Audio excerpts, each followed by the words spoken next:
Welcome to the Clock Tower. I'm Brandon, and today we're looking at Adventure Time. So we're looking at this deck that I put together, and we're just going to dive right in and get started. Starting off, we have Finn, Heroic Pose. This is your typical Ricky, the pay one, clock yourself one to go search for a level 1 or lower.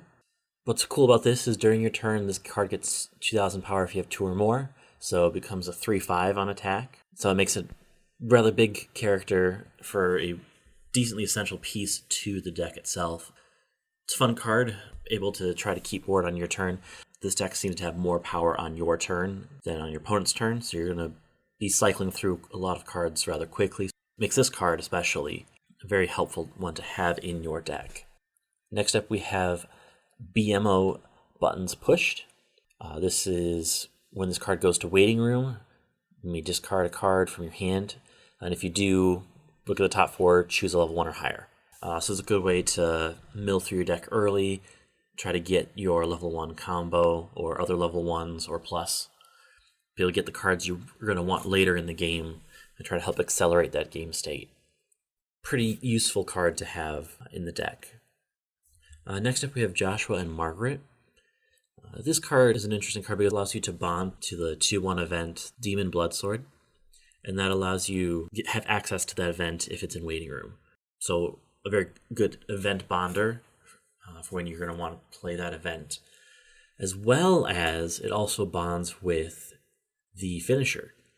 So not only does it bond with the event, which is really going to be used with your finishing turn, but it also bonds with the finisher. Another opportunity to get the finisher if you need to.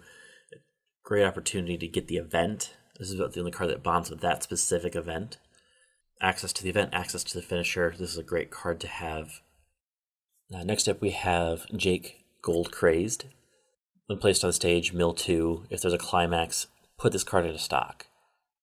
And then on your opponent's turn, when your opponent places a climax on their stage, you may put this card into your stock. This is a really interesting card because it allows you to add additional stock on your opponent's turn. This deck is pretty stock heavy, so having this opportunity to get additional stock also really nice. For a fun fact as well, this could be in your back row and go to stock, so it's a nice way to be able to continually add stock that way too. Next up we have Marceline, I Remember You. This Brainstormer has a continuous effect memory condition. If Remember You is in your memory, gains frontal assist by 500.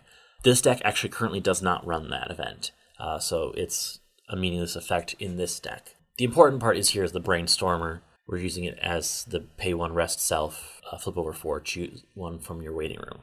So a salvage Brainstormer, relatively important in this set to be able to continually pull pieces back out of Waiting Room, especially because they don't have a lot of power on your opponent's turn. Being able to pull them back from Waiting Room back into hand is going to be pretty helpful. Next up we have Wildberry Princess. When this card becomes reversed, you may reverse your opponent's character when it's at level 0. The other effect with this one, which is a really interesting effect, is the pay 1, put 1 card from your hand into the Waiting Room and put this card into memory. When this card becomes reversed in battle, you may pay the cost. And if you do, search your deck for up to 1 character of the trait. All of these characters are the trait characters. Reveal it to your opponent, put it in your hand, shuffle your deck. So this card here, on reverse, becomes essentially a drop search that sends this card to memory. It kind of replenishes itself, stocks it to memory to stash it away. So yeah, I think this card's a really interesting effect. Has that board presence when you need it.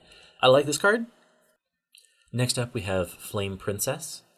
During your turn, all of your other characters with Finn in its name get an additional 1,000 power, which is awesome.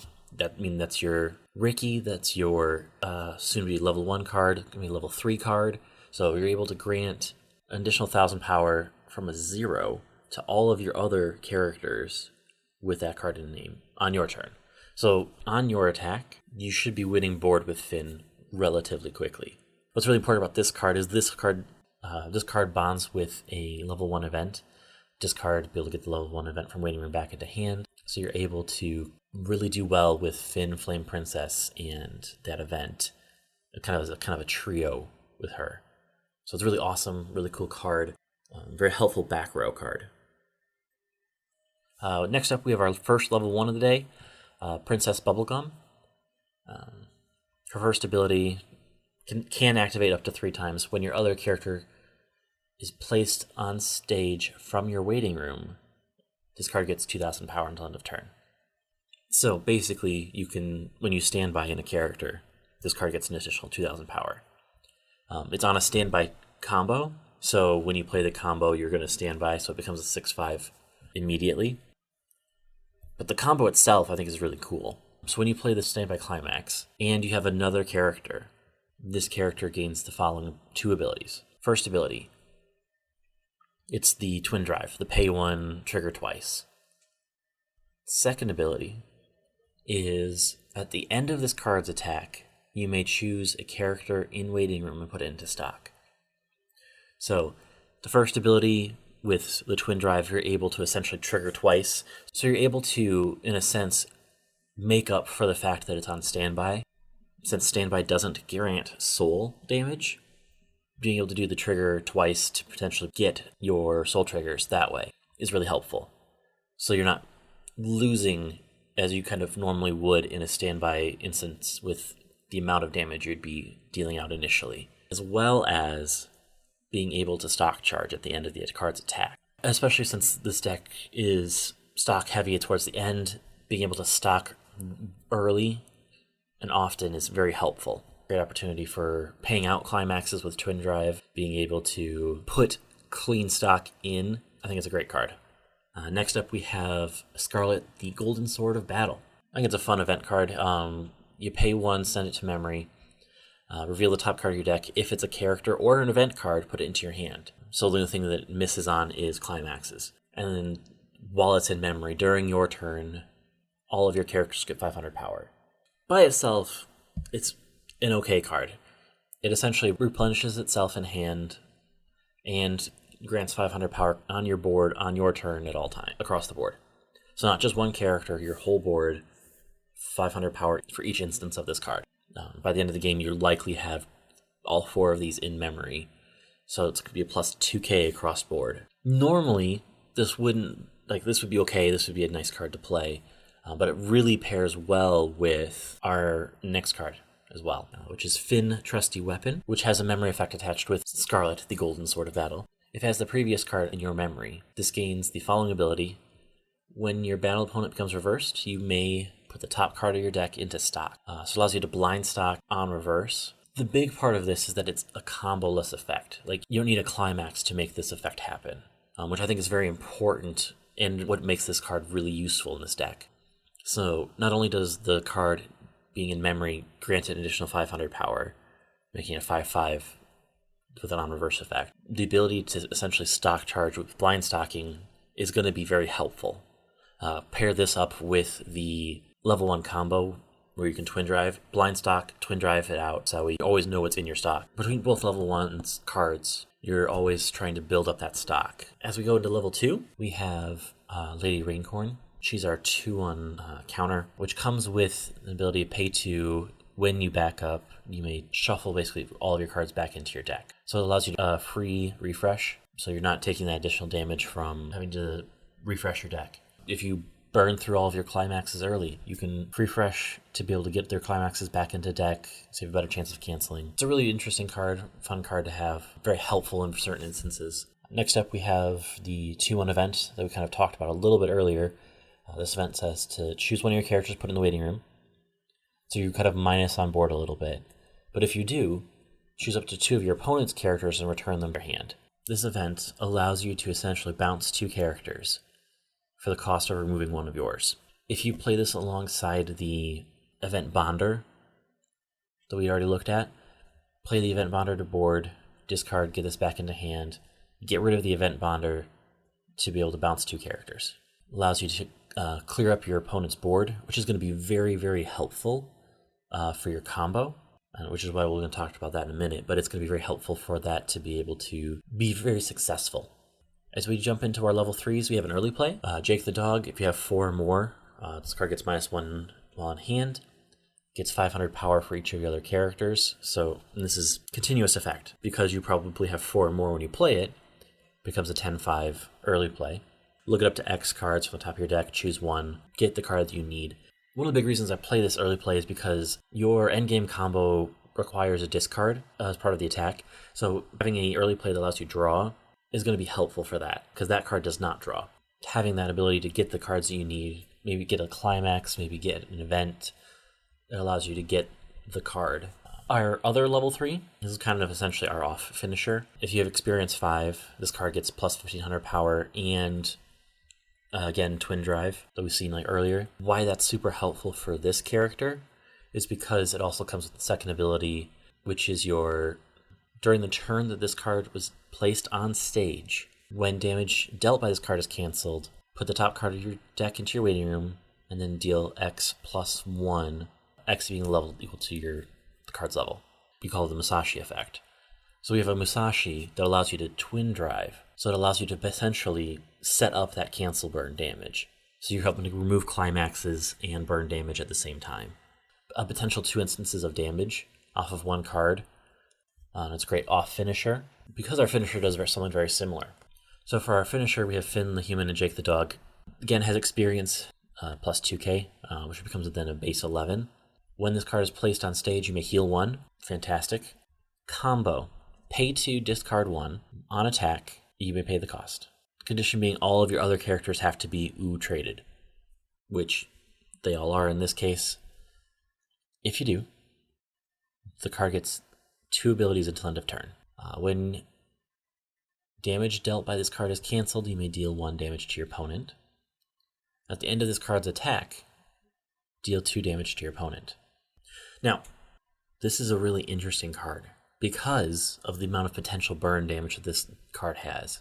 So, on attack with the combo, which is the choice combo, so plus 1 soul, you're swinging at minimum 3, and then if that's not canceled, you deal an additional 2 at the end of this card's attack.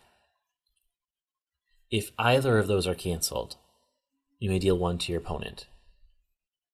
You can only do that part once, but if either one are canceled, deal 1.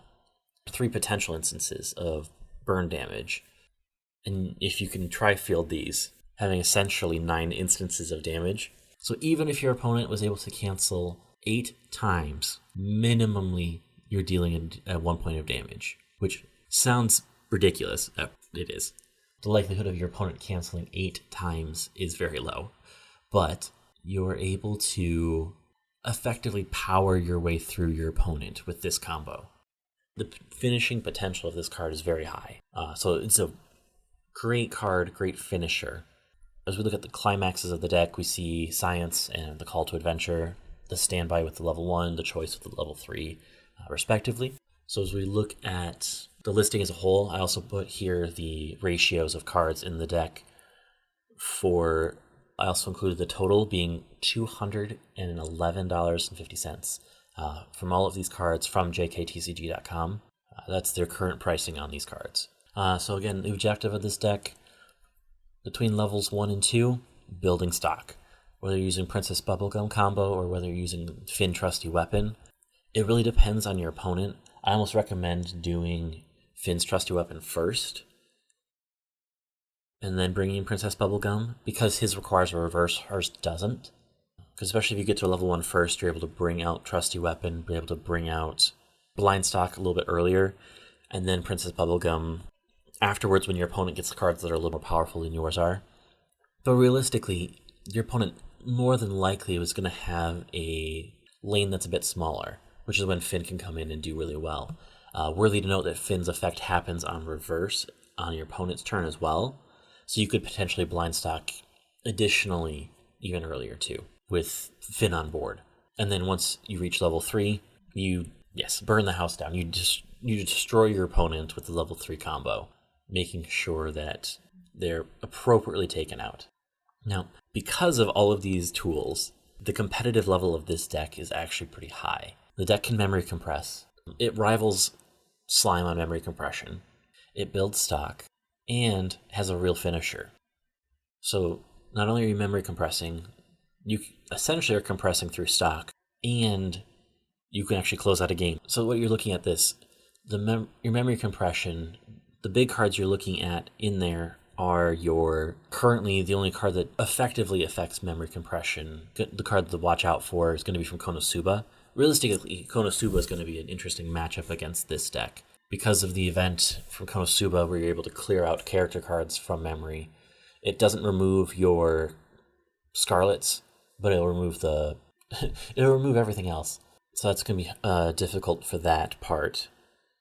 You build a bunch of stock, and if you get the seizure or foreclosure up against you, that's going to be difficult, and you're not going to be able to finish out your game with your combo that way. You may have to rely on your Musashi burns instead. Aside from Konosuba, this deck is going to be very hard to beat. Stock swap is going to be hurtful because you need a lot of stock to be able to finish out the game. Interesting to see how the deck competes on a larger scale level. At the moment, the biggest scale events you're going to be facing right now is going to be shop leagues. So this could definitely top your shop league. This deck is going to be something that others are going to have to keep their eye on. We'll have gameplay for this deck on Thursday, so you kind of see how it plays out and how some of these cards interact with one another. But this has been my deck.